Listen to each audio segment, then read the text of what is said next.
school teachers have more than enough responsibilities right now than to have the awesome responsibility of lethal force to take a life. Thank you. In response to the president's encouraging teachers to be armed, one of the most common objections I've heard from gun control advocates on the matter has to do with the argument that somehow teachers can't both teach and shoot. Now, is this taking the adage that says that those who can do and those who can't teach just a little too seriously?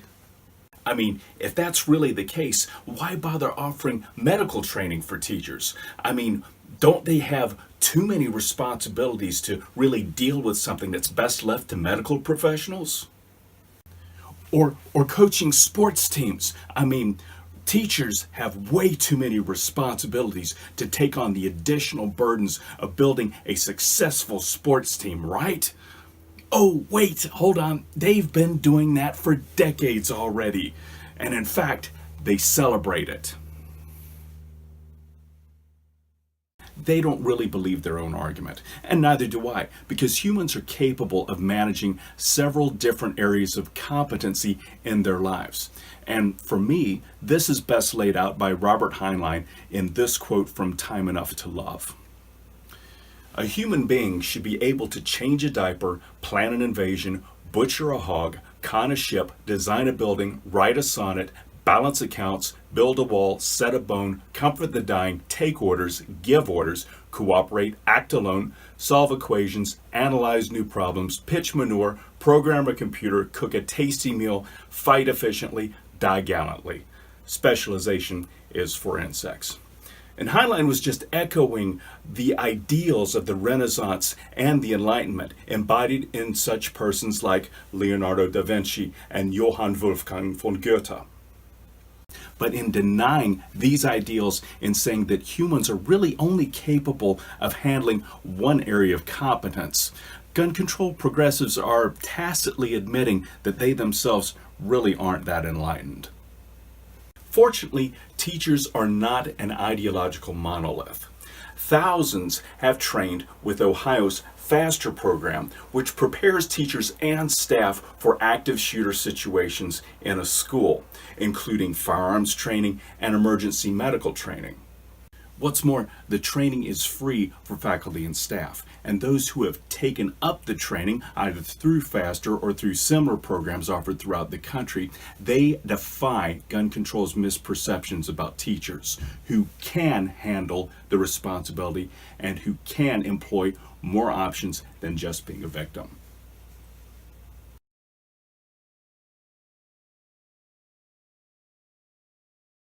A couple of months ago, gun control advocates just fell in love with a study that tried to reimagine the effects of the Clinton-era assault weapons ban. The studies found in the book Rampage Nation, Securing America from Mass Shootings by University of Massachusetts professor Louis Claravis, which asserts that the assault weapons ban did have an effect on mass shootings. Now, it's important to note here that gun control has a long-standing tradition of intellectual laziness, especially among its fan base. And this is often made most evident by how gun control's fanboys do not read the studies that they post on social media about. At best, they might read an abstract or repost an article by an author who also has just read an abstract of a study. But usually they do no real homework about the study itself. Of course, if your approach to gun issues involves feelings more than facts, as was prescribed by a messaging guide paid for by Bloomberg in 2012, this is the sort of mediocrity you're going to get. However, a journalist named John Stokes did analyze the study and wrote his findings in an article in the Los Angeles Times, of all places, and found that the study really didn't involve much in the way of assault weapons, but rather featured mostly handguns.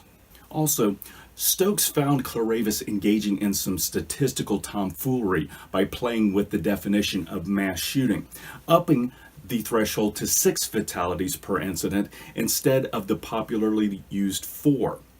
once again demonstrating that gun control propagandists rely on statistical as well as rhetorical sleight of hand to make their case. Never mind the very fact that mass shootings make up for a very small fraction of gun-related murders, period, which in itself makes up a small fraction of gun-related violent crime, period, whose perpetrators make up a very small fraction of the total of gun owners in this country, period. And speaking of assault weapons, a proposed assault weapons ban died recently in the Oregon legislature. And the reason is tied to something that we chide gun control propagandists about regularly: their use of poor terminology to address gun issues. Now, if you are insistent on using language to inflame rather than inform, it will only serve to undermine your cause rather than strengthen it. And what happened in Oregon is Exhibit A. IP43 was challenged for being vague and misleading in its title, and the Oregon Supreme Court upheld that challenge. We do agree, as does the Attorney General, that different voters reasonably could draw different meanings from the term assault weapons. Some might think that it refers to only military-style weapons. Some might think that it refers to the types of weapons that are described in IP43. And some might think that it refers to an even more broad group of weapons.